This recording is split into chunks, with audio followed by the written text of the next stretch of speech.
오늘 요한복음 3장 22절로 30절 말씀까지 우리 함께 읽겠습니다. 시작. 그 후에 예수께서 제자들과 유대 땅으로 가서 거기 함께 유하시며 세례를 베푸시더라. 요한도 살렘 가까운 에논에서 세례를 베푸니 거기 물이 많음이라. 그러므로 사람들이 와서 세례를 받더라. 요한이 아직 옥에 갇히지 아니하였더라.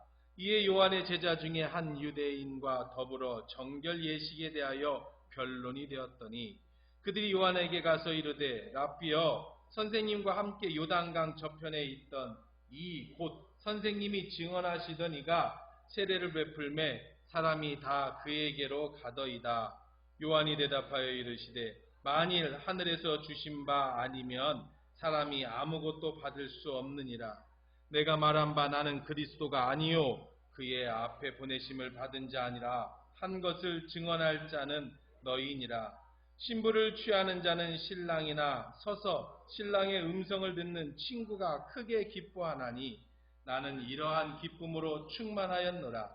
그는 흥하여야 하겠고 나는 쇠하여야 하리라 하니라. 아멘. 좋으신 하나님 고맙습니다. 이 시간에 주시는 말씀으로 은혜 받는 귀한 시간 되게 인도하여 주옵소서. 예수님의 이름으로 기도합니다. 아멘. 오늘 본문은 요한복음 초반에 등장했던 세례 요한이 다시 등장하면서 시작됩니다. 우리 지난주까지 니고데모와 예수님의 대화를 3주간에 거쳐서 또 그 전에 이제 장대에 매달린 십자가까지 생각하면 5주에 걸쳐서 거듭남의 진정한 의미가 무엇인지를 깊이 있게 생각해 보는 시간을 가졌는데 오늘은 화제가 바뀌어 세례 요한의 이야기가 나옵니다. 세례 요한. 우리 요한복음 강의 첫 번째 오랫동안 등장했던 그리고 예수님의 등장함과 함께 잊혀졌던 존재 세례 요한이 다시 등장합니다. 오늘 본문에 보니까 예수님이 제자들 22절에 그 후에 예수께서 제자들과 유대 땅으로 가서 거기 함께 유하시며 세례를 베푸시더라 라는 말로 시작을 합니다. 세례를 베풀었다. 물론 예수님이 세례를 베풀지는 않았어요. 4장 2절에 보면 예수께서 친히 세례를 베푸신 것이 아니요 제자들이 베푼 것이라. 예수의 제자들이 세례를 베풀었다. 이 말씀으로 오늘 본문이 시작됩니다. 좀 이상합니다. 뭐가 이상해요? 예수의 제자들이 왜 세례를 베풀어? 그렇죠? 세례 요한. 이름이 요한인데 이 사람의 고유한 권한이 세례 주는 거였어요. 그 사람의 상징입니다. 그 사람이 가지고 있는 그런 기득권이에요. 그래서 이름도 세례자 요한, 세례를 주는 요한이라는 이름을 가졌습니다. 그럼 누구나 세례를 줄 수 있는 거 아니었냐? 아니요. 세례 요한 전에는 세례를 준 사람이 아무도 없었습니다. 그러니까 세례 요한은 세례의 창시자예요. 그럼 그 세례는 어디서 왔느냐? 거기까지 너무 깊이 들어가면 신학적으로 나가야 되니까 여러분들 그것까지는 필요 없고 어쨌든 말라기라고 하는 선지자가 마지막 선지자가 나온 이후로 400년 동안 하나님이 침묵하고 계시다가 400년 만에 드디어 한 선지자가 나타났으니 그의 이름이 세례 요한이라. 이 세례 요한은 아주 특별한 사람입니다. 그의 아버지가 사가랴, 그의 어머니가 엘리자벳인데 이 사가랴는 누구냐? 레위 지파 제사장 중에서도 아주 유명한 제사장.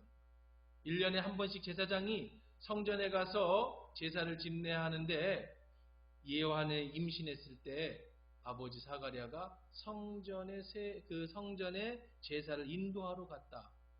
예루살렘에는 그리고 이스라엘에는 레위 지파와 레위인들이 엄청나게 수만 명이 있었을 것입니다. 그 중에서 365일밖에 안 되는 하루를 성전에서 제사를 집도하는 그러한 레위 제사장이라고 한다면 하이 퀄러티의 제사장. 온 오늘날로 말하면 목사님들 중에 거의 총회장급 아니면은 노회장급 정도. 그러니까 그래도 어쨌든 많은 목회자들을 거느리면서 상위 클래스에 있던 어떠한 제사장이었다는 거예요. 그러니까 세례 요한은 태어날 때 그 당시에 물론 이런 정치와 경제가 다 종교적으로 묶여 있었을 테니까 최고의 퀄리티를 가진 금수저로 태어났어요. 제사장 지파에. 거기다가 일찍 어릴 때부터 세례 요한은 특별했습니다. 누구의 밑에서 공부한 적이 없어요. 그 당시에 지금처럼 신학대학이 있거나 대학이 있었던 그런 시절이 아니었기 때문에 그는 어린 나이에 광야로 들어가서 수도사의 수도 생활을 합니다. 혼자서 하나님의 음성을 듣고 하나님의 음성을 전달하는 선지자의 역할을 400년 만에 드디어 시작하는 선지자 세례 요한입니다. 그럼 그는 뭐를 먹고 살았느냐? 아주 신비하게도 그는 메뚜기를 잡아먹고 또 바위에 있는 석청, 다시 말해서 꿀을 따서 먹으면서 청렴결백, 사회에 어떤 것도 하지 않고 그저 메뚜기와 꿀만 먹으며 하나님만 바라보고 묵상하던 아주 수도사 중에 최고의 수도사요, 선지자 중에 엘리트 선지자요, 일찍부터 20대 초반에 이미 그는 모든 나라에 알려지게 됐고 수많은 사람들이 세례 요한한테 물려들어서 그 앞에 무릎을 꿇고 말씀을 듣고 하나님의 음성을 듣기 시작했어요. 그때 세례 요한이 했던 고유한 일이 뭐냐? 회개하라. 천국이 가까웠다. 곧 메시아가 올 것이다. 너희들이 회개하지 않으면 지옥에 간다. 그러면서 너희의 죄를 씻는 어떤 행위로서 물가로 데리고 가가지고 그들에게 물로 그들을 씻어주면서 세례를 베풀면서 죄 씻음의 세례를 아주 독특하고 특이하게 베풀었던 그 사람이 바로 세례자 요한, 세례 요한이었습니다. 결정적으로 세례 요한의 권위를 실어준 건 예수님이 있었어요. 예수님이 세례 요한에게 오셔서 그 아래 머리를 숙이시고 친히 요한의 세례를 받으신 분이 예수 그리스도. 이 사건 이후로 요한은 명실상부한 최고의 지도자 그리고 종교적 지도자요 선지자로 우뚝 섰습니다. 세례 요한 밑에는 많은 제자들이 있었어요. 예수의 제자들이 있었던 것처럼. 그런데 오늘 본문에 보니까 자기들의 고유 권한인 세례를 침범하는 사람이 생겼으니 바로 예수님이 세례를 베푼다는 소문이 나면서 사람들이 거기로 몰려가기 시작한 거예요. 예수님은 누구신가? 30대까지 30살까지 목수의 일을 감당하고 그 아버지가 일찍 죽었을 것으로 생각이 됩니다. 요셉이 일찍 죽었던 걸로 보여지고 자기 동생들을 먹여 살리고 엄마를 봉양하기 위해서 30살까지 목수의 일을 하던 저 시골에 이름 없던 한 사람이 나이 30이 돼서 자기가 하나님의 아들이라고 하며 나타나가지고는 많은 기적을 일으키고 베풀어주고 사람들이 거기에 몰려들기 시작하는데 문제는 세례 요한과 그의 제자만 베풀었던 세례를 유예수와 그의 제자가 베풀었다. 물론 4장 2절에 예수는 베풀지 않았다고 말합니다. 그의 제자가 베풀었다는 겁니다. 요즘 말로 말해볼까요? 상상해봅시다. 장사가 잘 되는 가게 앞에 똑같은 가게를 차려가지고 손님이 나눠지기 시작했어요. 다툼이 나기 시작했어요. 싸움이 나기 시작했어요. 그러면서 몇 년이 지나면서 도대체 어느 가게가 원래부터 시작했던 가게냐? 그걸 갖다 뭐라고 그래요? 원조라고 그러죠. 원조를 찾기 시작합니다. 그래서 간판에다가 원조 순댓국밥, 원조 칼국수집. 요즘은 골목에 칼국수 골목이면 다 원조래요. 그 텔레비전에서 가서 취재를 했어요. 당신 제가 아는데 지난달에 개업했는데 왜 원조입니까?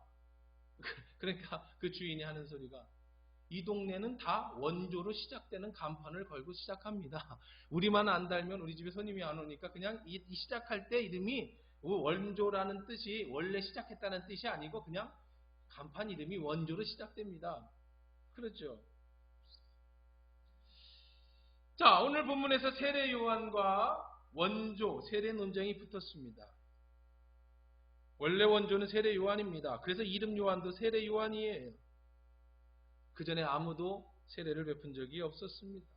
사람들이 몰려드니까 이제 예수님의 제자들도 세례를 베풀어요. 그런데 요한은 가만히 있었겠지요. 당연히. 근데 그의 제자가 요한에게 와서 이렇게 얘기합니다. 26절에 보니까 요한에게 가서 이르되 랍비여, 랍비라는 말 선생님이라는 거예요. 제자가 선생님한테 얘기하는 거예요. 선생님과 함께 요단강 저편에 있던 이 곧 선생님이 증언하시던 이 누구예요? 그분이 예수 그리스도죠. 세례를 베풀매 사람이 다 그에게로 가더이다. 요즘 왜 이렇게 사람이 뜸한가 했더니, 왜 요즘 이렇게 세례를 받는 사람들이 없는가 했더니 사람들이 모여서 인기가 다 예수께로 떠나가 버렸습니다. 이건 세례 요한의 제자들과 어쩌면 예수님의 제자들과의 세례 논쟁이 시작된 것일 수도 있습니다. 우리 집 영업이 안 된다는 거예요. 다툼이 생겼습니다. 세례 요한의 제자는 자신의 스승의 인기가 떨어지고 자신에 따르는 편이 쇠퇴해지면서 상대팀인 어쩌면 눈에 안 보이는 어떤 경쟁 상대인 예수 편에 사람들이 몰려가고 그것도 좋다 이거예요. 근데 우리의 고유 권한인 세례를 저쪽에서 베풀고 있으니 이 말 속에는 선생님 가서 막아야 되는 거 아닙니까? 상도덕상, 도리상 그러면 안 되는 거 아닙니까? 우리 교회가 제일 그런 예 아닙니까? 교회 2m, 3m 앞에 새로운 교회를 딱 세우면 사람들이 우리는 괜찮은데 교회가 이래서 됩니까? 왜 교회 앞에 교회 한동안은 그런 얘기를 많이 들었어요. 그런 내용이에요. 틀린 거 아닙니다. 세례 요한이 틀린 거 아니에요. 예수님이 틀린 거 아니에요. 그냥 각자 예수님은 예수님의 사역을 하고 그 전부터 있던 세례 요한은 세례 요한의 사역을 하면 됩니다. 이게 제자들의 마음이에요. 그런데 우리가 하는 세례는 하면 안 되지. 다른 거를 하든지. 왜 우리가 하는 거를 요즘 뭐라 그래? 저작권이라고 할까요? 아니면 특허권이라고 할까요? 이 세례는 우리 선생님이 만든 건데 왜 허락도 없이 그 세례를 베푸는 거야? 그런 답답한 마음에 그렇게 요한에게 얘기했을 것입니다. 세례 요한의 반응을 한번 보십시다. 세례 요한의 반응은 27절, 28절에 나옵니다. 같이 한번 읽어볼까요? 시작. 요한이 대답하여 이르되 만일 하늘에서 주신 바 아니면 사람이 아무것도 받을 수 없느니라. 내가 말한 바 나는 그리스도가 아니요 그의 앞에 보내심을 받은 자라고 한 것을 증언할 자가 너희니라. 두 가지 얘기를 했어요. 하나님으로부터 온 세례가 아니면 내가 했든 예수의 제자가 했든 그것은 세례일 수가 없다. 그러니 그들이 하나님의 일을 한다면 우리가 어떻게 막겠느냐. 이게 아주 그냥 일반적인 세례 요한의 대답이고 그 다음에 뭐라고 얘기를 하느냐면 내가 말한 바 내가 분명히 너희들한테 얘기했지. 나는 뭐가 아니다? 그리스도가 아니다. 내가 이미 이렇게 인기가 좋지만 나는 그리스도가 아니다. 그의 앞에 보내심을 받은 자라 한 것을 증언하는 자는 너희니라. 무슨 얘기예요? 나는 예수의 앞에 와서 그의 갈 길을 인도하는, 옛날에 우리 사극에 보면 길을 비켜라 정 이품 대감 무슨 대감 나가신다 길을 비켜라 하던 앞에서 앞잡이, 그 사람들은 앞잡이라고 합니다. 나쁜 용어가 아니에요. 앞잡이, 길을 비키게 하는 그 앞잡이의 역할을 이용한 사람이 바로 누구예요? 세례 요한이라는 거예요. 나라는 거예요. 나는 주인이 아니고, 나는 주인공이 아니고, 나는 내 뒤에 오실 분, 진짜 메시아, 진짜 그리스도의 길을 예비하는 사람이고 그것을 증거하는 게 너의 일이다 라고 내가 얘기하지 않았느냐.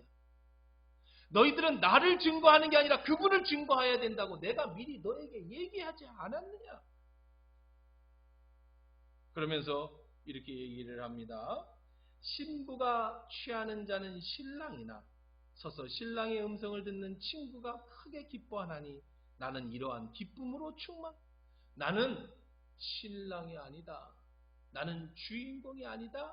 나는 신랑이 오기를 기다렸다가 예수님이 오시기를 기다렸다가 예수님이 오시니 박수치며 기뻐하는 그 하객 중에 한 명일 뿐이다.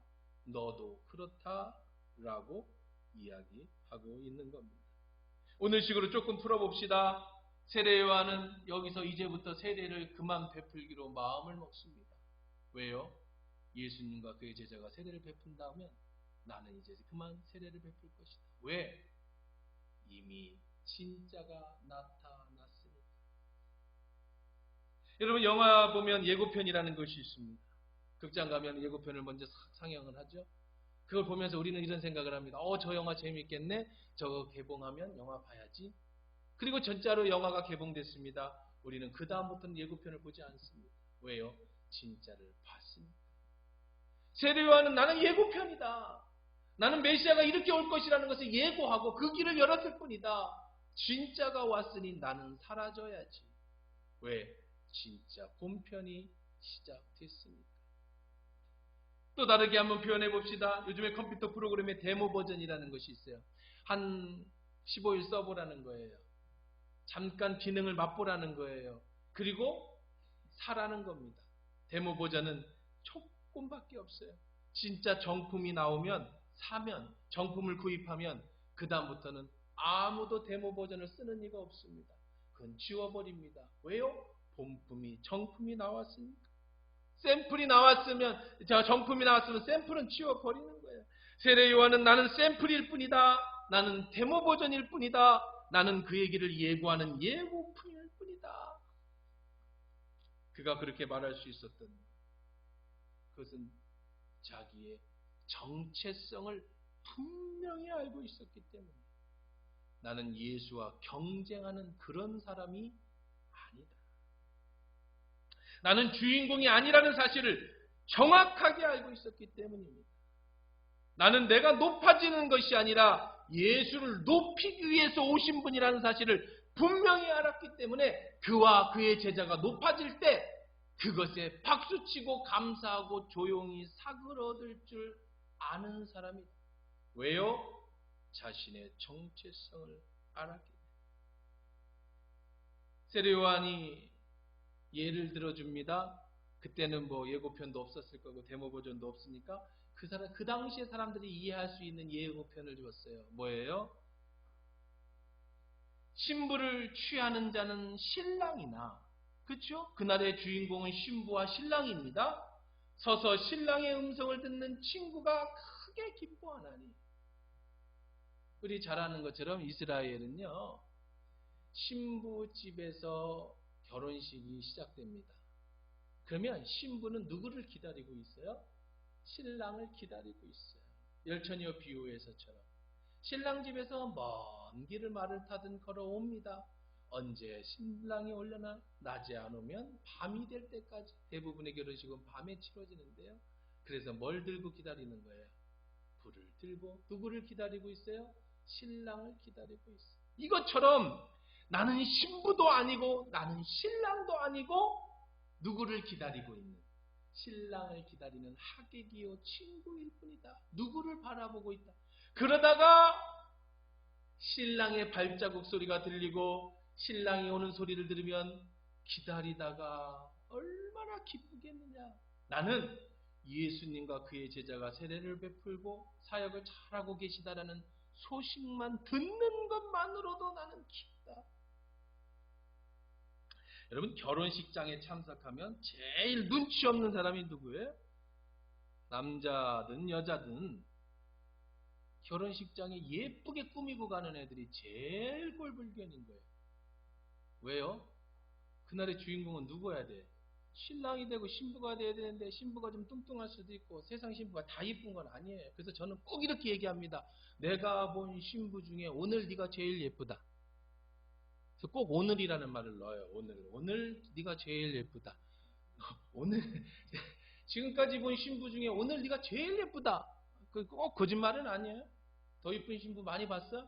오늘 제일 예쁘다. 오늘 본 사람 중에 네가 제일 예쁘다고. 신부가 다 이쁠 수는 없겠죠. 뭐 태생이 그럼 뚱뚱할 수도 있고 안 이쁠 수도 있잖아요. 그래도 그날의 주인공은 누구예요? 신부여야 돼. 신랑이 돼야 돼. 푼수가 신부보다 더 이쁘게 화장하고 푼수가 또 예쁜 옷 입어가지고 신랑 친구들이 신부한테 눈 안 돌리고 친구의 친구들한테도 거기에 몰려갖고 희희삭거리고 신부는 저기 앉아갖고 뻘쭘. 그러면 이제 평생 원수 되는 거예요. 쟤는 뭐하러 여기 온 거야? 지 자랑하려고 온 거야? 내 결혼식에 참석하려고 온 거야? 여러분들 결혼식장을 갈 때는. 근데 여기 앉아 계신 분 대부분은 걱정 안 해도 되니까 그냥 제일 예쁜 거 입고 제발 부탁이에요. 이런 얘기를 자꾸 오해하시는 분들이 계시. 여기 앉아 계신 분들은 괜찮아요. 그냥 이쁘게 하고 가셔도 절대 신부하고 비교 안 하니까 그날 제일 이쁜 거 입고 가셔도 돼요. 이거는 이제 좀 젊은 애들 얘기하는 거니까 이제 일부 예배 드렸던 애들한테 아주 집중적으로 얘기했던 거예요. 우리 아주머니들한테는 별로 해당 상황이요. 너무 큰 걱정하지 말고 그냥 이쁜 거 입고 가요. 화장 이쁘게 해서 가도 절대 뭐 신부하고 비교는 안 하니까 아무 걱정하지 마세요. 자, 문제는 뭐예요? 주인공은 누구라고요? 신부라는 거예요. 주인공은 누구라고요? 신랑이라는 거예요. 세례 요한의 제자들은 왜 불쾌했어요? 세례 요한의 제자들은 왜 기분이 나빴어요? 자신의 스승의 인기가 떨어지고 결과적으로 누구의 인기도 떨어져? 내 인기도 떨어지는 그것이 슬펐어요. 그러나 세례 요한은 예수님의 목소리를 듣는 것만으로도 나는 기쁨이 충만하다. 이제 세례 요한은 예수님의 제자들이 직접 세례해 준다는 얘기를 듣고 예수님이 천국을 복음을 전한다는 소식을 듣고 그 일로 사역을 그만둡니다. 제자들을 예수의 제자로 다 보내버리고 다 떠나보내고 물론 남아있는 제자들도 있었겠죠. 그리고 새로운 사역을 시작합니다. 그건 뭐냐면 민중들을 향해서 백성들을 향해서 그리고 정치하는 왕들과 그들을 향해서 하나님 말씀을 선포하는 선지자 본연의 사역을 감당하죠. 그러다가 그 당시에 헤롯이 자기의 동생의 아내를 뺏어서 결혼을 합니다. 그 사건을 세례 요한이 강력하게 지적합니다. 그 사건을 이유로 나중에 세례 요한은 목이 잘리죠. 그리고 쟁반에 받쳐져서 그렇게 순교를 당합니다. 세례 요한은 그렇게 끝이 나요. 세례 요한은 자신이 그렇게 끝날 걸 알고 있었어요. 30절 우리 같이 크게 읽어봅시다. 시작. 그는 흥하여야 하겠고 나는 쇠하여야 하리라. 예수님은 흥해야겠고 나는 내 앞길 다 끝났어. 앞잡이로서 그분이 오실 길을 다 예비했고 그분이 지나가실 때 같이 박수치며 인사를 했으니 내 할 일은 다 끝났다. 이제 그분이 하실 일만 남았으니 그분은 흥하고 나는 어떻게 돼요? 내 일이 끝났으니 쇠하여야 할 것이다. 요한과 제자들의 차이점은 어디에 중심을 두느냐였어요. 요한은 자신의 삶의 모든 것을 예수께 두었고 요한의 제자들은 자기 스승과 그 스승을 통해 얻고자 하는 명성에 두었어요. 예수의 제자들도 똑같이 마찬가지입니다. 세례 요한은 하나님 나라와 하나님의 뜻에 자기의 삶을 구했고 요한의 제자들은 자기의 명성과 인기에 자기의 삶을 구했습니다. 오늘 이 본문의 이 요한복음에서 이 본문의 위치는요, 여러분 잘 아는 것처럼 니고데모 바로 뒤에 되어져 있습니다. 거듭난 사람에 대한 이야기를 우리가 긴 시간 동안 함께 나눴죠. 거듭난 사람이 누군가 그 예로 바로 세례 요한을 증거하고 있는 겁니다. 니고데모는요, 자기 자신을 위해 일한 사람입니다. 세례 요한은요, 하나님 예수님을 위해 자기 자신을 다 버린 사람입니다. 니고데모는 거듭나야 되겠다는 예수님의 말씀을 이해하지 못했고 너의 삶의 모든 것을 버리고 쫓으라는 예수님의 말씀을 이해하지 못했지만 세례 요한은 기꺼이 예수님을 위해 자기의 명성, 자기의 아이덴티티, 정체성, 자기의 삶을 전부 내려놓을 수 있는 사람이었다는 거죠. 니고데모와 세례 요한을 비교해 놓으면서 누가 거듭난 사람인지 누가 거듭나지 못한 사람인지를 요한은 우리에게 가르쳐 주고 있는 것. 그럼 이 거듭난 사람과 그렇지 못한 사람의 차이는 어떤 것이 있을까요? 예를 들어 봅시다. 어떤 어려움이 닥쳤습니다. 시험이 닥쳤어요. 인생에 문제가 생겼어요. 하나님 중심인 사람, 거듭난 사람은 이렇게 기도합니다. 주님, 혹시 나의 죄가 있습니까? 혹시 하나님 내가 잘못한 것이 있습니까? 혹시 하나님 나를 변화시키기를 원하시는 하나님 어떤 뜻이 계십니까? 주님, 나를 용서하소서, 나를 불쌍히 여기소서, 내가 주의 뜻을 살기를 원하오니 주님 나를 지켜주옵소서. 이렇게 기도합니다. 거듭나지 못한 사람은 자기중심입니다. 살려달라고, 문제를 해결해달라고 목 터지게 외치지만 하나님이 해결해 주시지 않는 것처럼 보이면 그때 하나님이 어디 계시냐, 하나님이 계시면 이럴 수 있느냐? 결국은 그 문제의 수렁에 빠져서 허우적거리다가 심지어는 주님을 떠나버리는 사람, 이 사람은 거듭나지 못한 사람이기 때문에 그렇죠. 신앙의 어린아이 같은 사람이기 때문에 그렇습니다. 신앙의 어린 분들은요, 어린아이 같은 모습을 보입니다. 어떻습니까? 자기 부모가 밥 먹여주고 키워주고 사랑으로 키워줬는데 과자 한 번 안 사주면 뭐라고 그래요? 아빠 미워, 엄마 미워. 아빠의 뜻, 엄마의 뜻 상관없어요. 집안 형편 상관없어요. 당장 먹을 거 사내라. 당장 내 필요한 거 내놔라. 그렇지 않으면 엄마 아빠 나는 오늘부터 미워. 안 만날 거야. 보기 싫어. 이게 자기중심적인 신앙인의 보통적인 특징, 거듭나지 못한 사람의 특징. 세례와는 다르지요. 신앙 있는 사람은 어떻습니까? 지난 금요일에도 우리가 말씀 나눈 것처럼 하나님은 우리에게 가장 좋은 것만 주시기를 원하시고 하나님이 주시고자 하시는 그 선물은 너무나도 귀하고 가치 있고 귀한 것이다. 하나님 그것을 우리에게 주시기를 원하신다고 말씀드리지 않았습니까?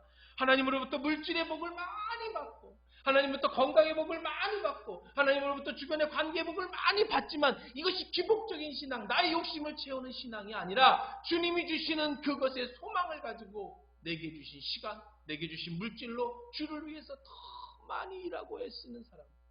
살아도 주를 위해 살고 죽어도 주를 위해서 죽겠다고 하는 그것이 바로 하나님 중심의 세례 요한과 같이 거듭난 사람의 특징이라는. 세례 요한의 제자들은 어땠습니까? 인기가 떨어지는 것을 도저히 참을 수가 없었어요. 교회에서도 그렇습니다. 교회에서도 보면은요,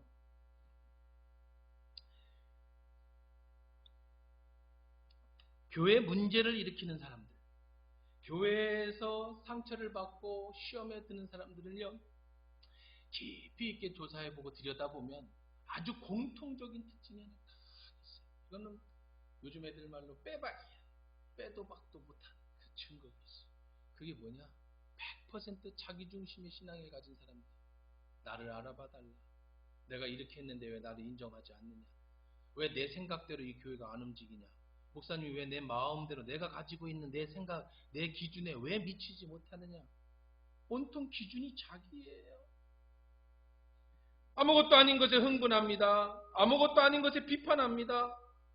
내 생각과 내 가치관, 내 중심의 생각에서 벗어나면 목회자를 비판하고 성도들을 비판하고 그 정도로 비판하고 그 정도로 하는 것도 그래도 괜찮아. 심지어는 나의 뜻을 관철하기 위해서 사람들을 모으기 시작해. 나에게 어려움을 줬어? 나에게 불이익을 줬어? 두고 봐라. 내가 어떻게 하나? 그런 악한 마음을 가지고 사람들을 내 편으로 끌어들입니다. 주를 위해서 헌신하고 주를 위해서 봉사하고 주를 위해서 돈을 쓰고 주를 위해서 애써야 되고 교회의 영광을 위해서 살아야 될 사람이 내 편 만들기 위해서 밥 사고 내 편 만들기 위해서 사람을 끌어모으고 내 편 만들기 위해서 사람들을 모아서 그 다음부터 계속 부정적인 영향을 끼칩니다. 그리고 그 사람이 부정적인 걸로 다 접어들면 그 다음부터 연대하고 합심해서 내 편 만들어가고 그 다음부터 힘을 실어서 내 뜻이 관철되게끔. 그게 가장 야비하고 아주 나쁜 그런 모습이에요. 거듭나지 못한 사람, 자기 소리를 내버리려고 사람들을 모아놓고 큰 소리를 치는 사람, 하나님의 정의를 위해 교회 문제를 지적하거나 다른 사람을 비판한 사람은 한 사람도 없습니다. 하나님의 이름을 가지고 교회가 이렇다고 성도가 이렇다고 목회자가 이렇다고 비판하지만 그 말 속에는 전부 내 생각과 다르다는 얘기지. 하나님의 영광, 하나님의 거룩, 하나님의 뜻은 별로 관심이 없는 사람이지. 그게 바로 세례 요한의 제자들처럼. 왜 저들이 세례를 베푸는 걸 가만두고 계십니까? 세례 요한이 그들에게 얘기합니다.